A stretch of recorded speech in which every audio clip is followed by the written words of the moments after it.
Welcome to Lagniappe, a program about events, issues, and people. I'm Corey Crow. I'm joined today by Ed Verdon and Kelsey McCrae, and today talking about the Art for Louisiana program. Welcome. Good to have you both with us today on Lagniappe.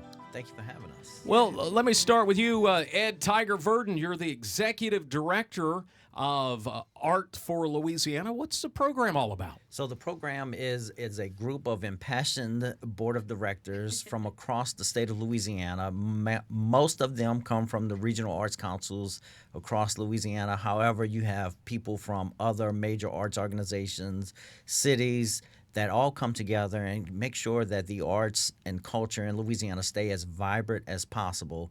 That's the reason why people come to Louisiana. This is why we still live in Louisiana. You brought along Kelsey McCrae with you, who's we know her all from the Mayor of Monroe's staff, but you also are a board member on Art for Louisiana. Kelsey, what got you involved with the program? Yeah, so the board's actually called Louisiana Partnership for the Arts. It's been in existence for several decades, but has recently undergone this sort of revival and reinvigoration with the shift in landscape that we see with legislative policies that are coming down. We really wanted to be sure there was a strong group of people who could advocate for the arts and to make sure that the voices, especially in the rural areas, are represented.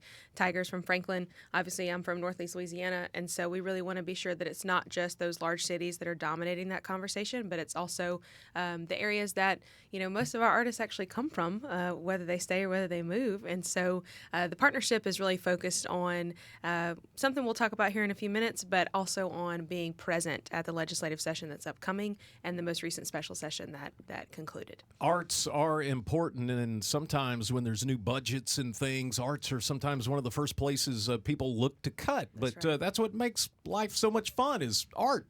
You know, and we looked at that during the pandemic.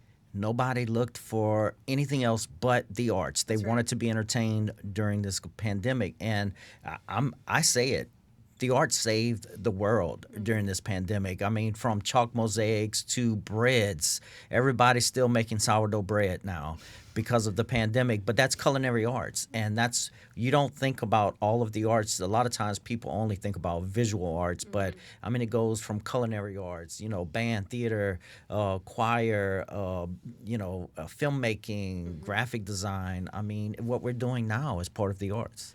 We're speaking today with the Louisiana Partnership for the Arts, Ed Tiger Verdon and Kelsey McCrae. Kelsey, there's a big project that is out right now, and it hopes to ensure a strong art future. Arts cost money. That's right. And one way to raise money is what? Well, something that we've been working really hard on with the board, and now with Tiger being our executive director, so happy to have him. Recently hired him back in the summer. And we went through a statewide search, and we had over 100 submissions to this call for artists for a specialty license plate. So here in Louisiana, you're driving around, you see black bears on license plate, you see that big fish, you know, coming up from the water on license plate. There's license plates for education, all different sectors of our society, but none for art. And so after a pretty rigorous process and selection process, we landed on a piece of art created by Louisiana artist Denise Gallagher. And when you look at it, you'll see that most art forms are represented there. You still see that nature component that's so prevalent in our state, but you see music, you see food, you see visual art, and we're really, really happy with how it turned out. And so it will be available soon, but you can go ahead and sign up now to reserve your license plate. And most of that funding, I'll let Tiger explain that, will stay with LPA. So how does it work, Tiger? I know you can get specialized plates for all sorts of different things, but you guys get a share of that money, right? Absolutely. So it's a lifetime plate, and it only costs $60. So $50 of that will stay with the Louisiana Partnership for the Arts. That's going to allow our board of directors to create arts programming that will affect and create opportunity across the state. So, and that's something that's going to be paramount, as well as arts advocacy. You know, a lot of times you don't have because you don't ask.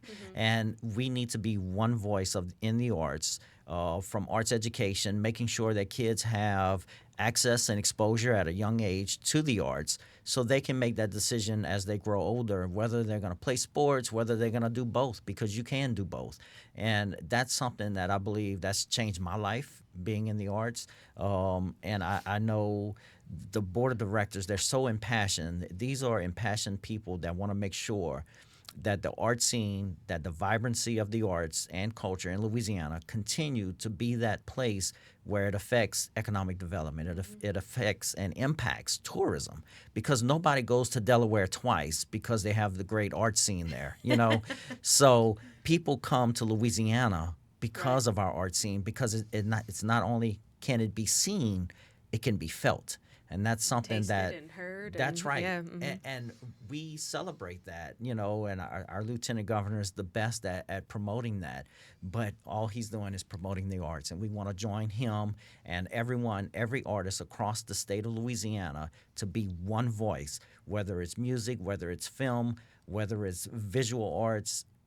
You know, we want to be one voice and we want to be heard. What do we have that these other folks don't have? You look at Louisiana, and you said it. People want to come here twice and 3 and 4 times. What do we have, and what kind of organization do we have who's working in the background to make that possible, Kelsey? I mean, obviously, like Tiger mentioned, there's, you know, our state arts agency, our state cultural development agencies are paramount in that. But I think that your regional arts councils, I think one way that our state really helps proliferate arts and culture throughout is the layering of that. You have a state layer, you have a regional layer, you have a local layer with me at the city. Tiger also works for a mayor in Franklin.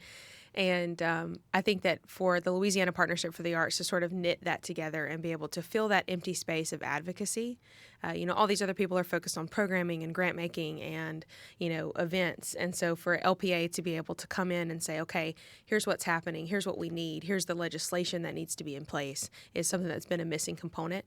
But as far as why people come here, you know, 2, 3, 4, 100 times / move here, there's just something special. There's that je ne sais quoi that's in the culture and in the air that's really hard to put your finger on. But like we said, it's not just about seeing, it's hearing and tasting and feeling, and it's a really special atmosphere. Tiger, for folks to learn more about this great-looking license plate and get involved in the program, how do they do that? They can simply go to our webpage, artforlouisiana.com. They can pre-register today, be one of the first to get that go live link with the state of Louisiana once we go live. And they can follow us on social media, Facebook and Instagram, Art for Louisiana. The Louisiana Partnership for the Arts, I apologize. Artforlouisiana.com will teach you more about the program. $60, and it's good for the lifetime of the plate. Find out more about this and other events, and take another look at the beautiful license plate as we head out. This is KEDM Public Radio.